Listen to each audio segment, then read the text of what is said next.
दोस्तों, एक कहावत तो आपने सुनी होगी, और अगर नहीं सुनी है तो जरा ध्यान से सुनना। अपनों से ज्यादा वफादार तो ये जानवर होते हैं जो अपनी वफादारी निभाने के लिए अपनी जान तक दे देते हैं। बल्कि इंसानों के अपने तो इतने गिरे हुए होते हैं कि जिस थाली में खाते हैं उसी में छेद कर देते हैं। ऐसी बेवफाई करने वाले अपनों से हजार क्या लाख गुना बेहतर ये जानवर होते हैं। दोस्तों, आज की हम अपनी इस वीडियो में आपको दिखाने वाले हैं कुछ ऐसी चीजें जिसे देखने के बाद आप कहेंगे कि ये जानवर कितने वफादार होते हैं। तो चलिए शुरू करते हैं आज का ये नया episode.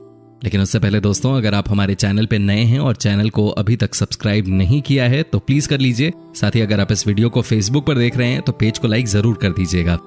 Number 1, Asian sheepshead wrasse. दोस्तों, क्या आपने कभी एक मछली और इंसान के बीच की दोस्ती की बात सुनी है? नहीं सुनी होगी, लेकिन आज पहली बार आप इसे देख भी लीजिए। दोस्तों, ये कहानी है जापान के एक स्विमर और समुद्र के नीचे की एक मछली के बीच की। आपने एशियन शीप हेड रैस का नाम सुना होगा। ये एक समुद्री मछली है। बात यूं हुई कि जापान के स्विमर नाकामोरो जब समुद्र के अंदर गए तो उन्होंने देखा कि एक मछली काफी ज्यादा चोटिल है। उस मछली को इतनी गंभीर चोट लगी थी कि वो समुद्र में तैर भी नहीं पा रही थी। वो कई दिनों से भूखी थे। ऐसा लग रहा था कि उसका मरना तय है।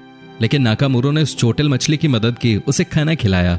वो भी कोई 1-2 दिन नहीं बल्कि पूरे के पूरे 18 दिनों तक रोज वो समुद्र के नीचे जाकर उस मछली को खाना खिलाते थे। कुछ दिनों बाद मछली पूरी तरह से स्वस्थ हो गई। वो बिंदास एक बार फिर पानी के अंदर तैरने लगी। सब कुछ ठीक हो गया। लेकिन दोस्तों, मछली और नाकामोरो के बीच हमेशा हमेशा की दोस्ती हो गई। दोस्तों, आज 10 साल हो गए हैं नाकामोरो और इस मछली के बीच की दोस्ती हुए।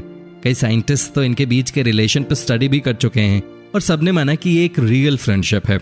इन दोनों को देखकर एक बात तो साफ नजर आती है दोस्तों, वो ये है कि अगर आपका दिल साफ है तो दुनिया में आपको दोस्तों की कमी कभी नहीं खलेगी। वैसे ही आप हमारे दोस्त हैं और हमारी ये दोस्ती भी हमेशा हमेशा के लिए कायम रहेगी। Number 2, big bird the pelican. दोस्तों, ये कहानी भी बहुत हार्ट टचिंग है। एक बार पेलिकन जिसका नाम बिग बर्ड था वो कहीं चोटिल हो गई। चोट इतनी ज्यादा थी कि वो अपना पंख भी ठीक से नहीं उठा पा रही थी।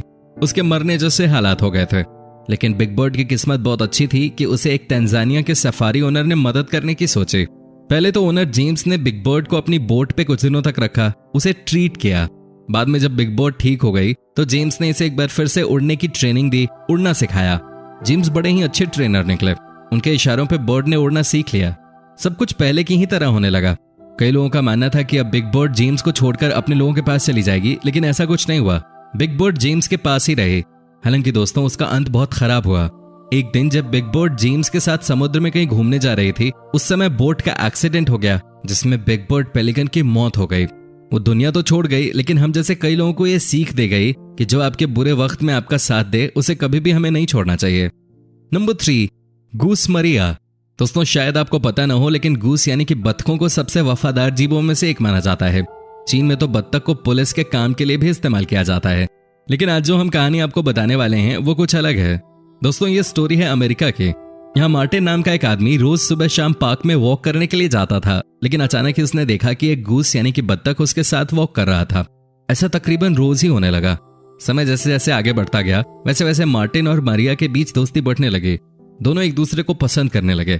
बात यहां तक बढ़ गई कि मारिया अब मार्टिन के घर पे भी जाने लगी। मार्टिन भी रोज मारिया को खाना खिलाया करते थे। दोनों के बीच दोस्ती इतनी गहरी हो गई कि मारिया मार्टिन की हिफाजत करने लगी। मार्टिन के आसपास जो भी आता वो उसे भगा देती थी। दोस्तों, अचानक ही एक दिन न्यूयॉर्क सिटी जू के अधिकारी आए और पार्क के सारे जानवरों को जू ले गए। लेकिन इसके बाद भी मार्टिन और मारिया के बीच की दोस्ती खत्म नहीं हुई। मारिया से मिलने के लिए मार्टिन रोज ही जू जाने लगे। दोस्तों, आपको कैसी लगी कहानी मारिया और मार्टिन के बीच की? आप हमें कमेंट करके जरूर बताएं।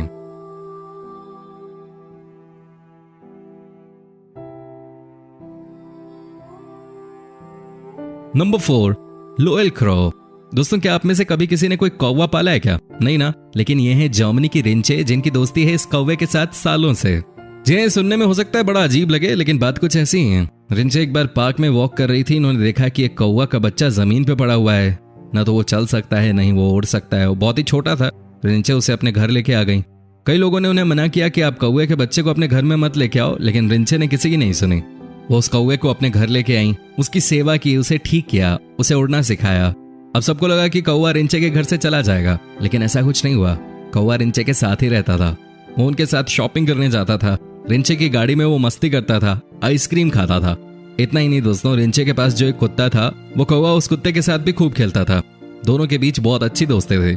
रिंचे को भी समझ आ गया था कि ये कौवा उनका सबसे वफादार दोस्त बन गया है।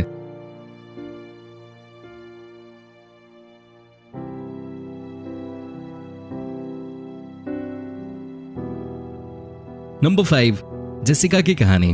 दोस्तों, जेसिका नाम की एक हिप्पो वर्ष 2000 में साउथ अफ्रीका में आए बाढ़ की वजह से अपने माँ पापा से अलग हो गई थी। वो रो रही थी कि अचानक एक दंपत्ति की नजर इस हिप्पो के छोटे बच्चे पे पड़ी। दंपत्ति ने डिसाइड किया कि वो हिप्पो के बच्चे को अपने घर लेके जाएंगे। उन्होंने जेसिका को अपने घर में शरण दी, उसे पाला पोसा और बड़ा किया। अपने घर में एक छोटा सा स्विमिंग पूल भी बना दिया ताकि जेसिका गर्मी के दिनों में आराम से पानी के अंदर मस्ती कर सके। दोनों के बीच प्यार बहुत गहरा होता गया। जेसिका अब बड़ी होने लगी। ऐसे में दंपत्ति को जेसिका का ख्याल रखने में मुश्किल होने लगी। जेसिका का खाना भी बहुत ज्यादा था, लेकिन फिर भी उस दंपत्ति से जितना बन पड़ता उन्होंने जेसिका के लिए किया। अंत में एक दिन फॉरेस्ट ऑफिसर्स आए और दंपत्ति को बोला कि चूंकि अब जेसिका बहुत बड़ी हो गई है, ऐसे में उसका कॉलोनी में रहना ठीक नहीं होगा। ऑफिसर्स उससे पास के ही जू में ले गए। लेकिन दोस्तों, जो दंपत्ति थे वो जेसिका से मिलने रोज ही उस जू में जाया करते थे। उसके लिए खाना लेकर जाते थे। जेसिका भी अपने प्यारे लोगों को देखकर बहुत ज्यादा खुश हो जाती थी। वो भी दिन में अपने दोस्तों का इंतजार करते थे। इस दंपत्ति ने तो इस बात को प्रूव कर दिया कि चाहे कुछ भी हो जाए, लेकिन अगर आपके दिल में तमन्ना है किसी को प्यार करने की, तो आपको भी पलट के प्यार ही मिलेगा।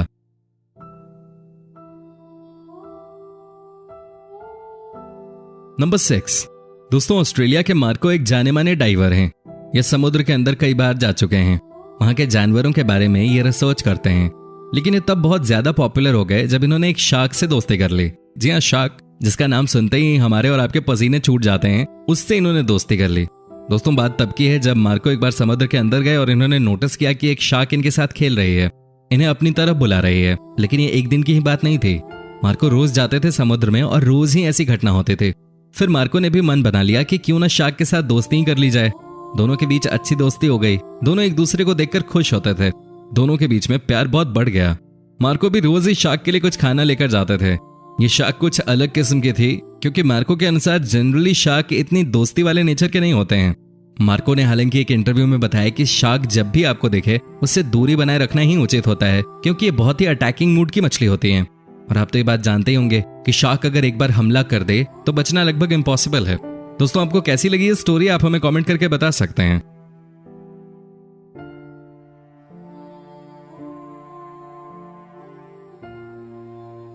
Number 7, beer. दोस्तों, केरॉन नाम के इस आदमी ने एक बियर यानी कि भालू को पालना शुरू किया। ना, ये मत समझिए कि केरॉन को कोई शौक था भालू को पालने का। दरअसल बात यह थी कि स्पेन के एक जू में बहुत सारे जानवर हो गए थे और इसी बात को लेकर जू के अधिकारियों ने फैसला किया कि वो इस भालू को मार देंगे।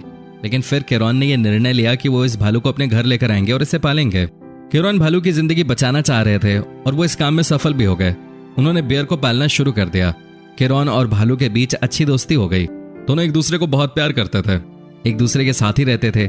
जैसे जैसे भालू बड़ा होता गया, केरॉन ने डिसाइड किया कि वो भालू के लिए नई जगह ढूंढेंगे। अपने घर के आगे ही उन्होंने एक पार्क में भालू को पालना शुरू कर दिया। भालू के और भी बच्चे हुए। तकरीबन उनके पार्क में 4 भालू रहते थे। केरॉन और भालुओं के बीच इतनी दोस्ती हो गई कि जब केरॉन ने शादी की तो उनकी बारात में भालू भी गए थे। ये जरा तस्वीर भी देख लीजिए।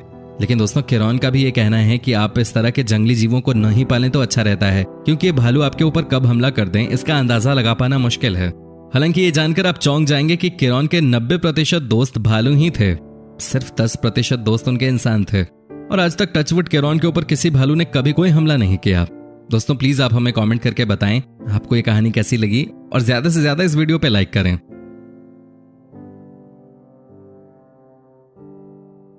Number 8, lion. दोस्तों, क्या आप यकीन कर सकते हैं कि कोई लायन यानी कि शेर का भी दोस्त हो सकता है? जी हां दोस्तों, ऐसा हो चुका है। तभी तो आज हम आपको वो तस्वीर दिखाने जा रहे हैं जिसे आपने इससे पहले कभी नहीं देखा होगा। दोस्तों, रदरफोर्ड नाम के इस इंसान ने क्यारा नाम के लायन को बचपन से ही पाला पोसा। इन दोनों के बीच बहुत ज्यादा प्यार हो गया। लेकिन किसी काम की वजह से रदरफोर्ड को 7 सालों के लिए क्यारा से दूर जाना पड़ा। लेकिन अब इस तस्वीर को देखेंगे तो आपकी आंखों में आंसू आ जाएंगे।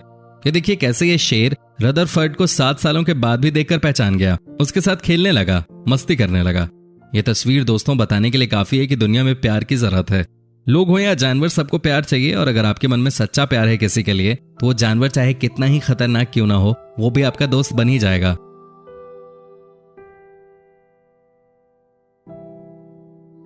दोस्तों, आपको इनमें से कौन सी स्टोरी सबसे ज्यादा अच्छी लगी, आप हमें कमेंट करके बता सकते हैं। हमें आपके कमेंट्स का इंतजार रहता है। साथ ही दोस्तों, अगर आप हमारे चैनल पे नए हैं और चैनल को सब्सक्राइब नहीं किया है तो प्लीज कर दीजिएगा। साथ ही आप इस वीडियो को अगर फेसबुक पे देख रहे हैं तो पेज को लाइक जरूर कर दीजिएगा।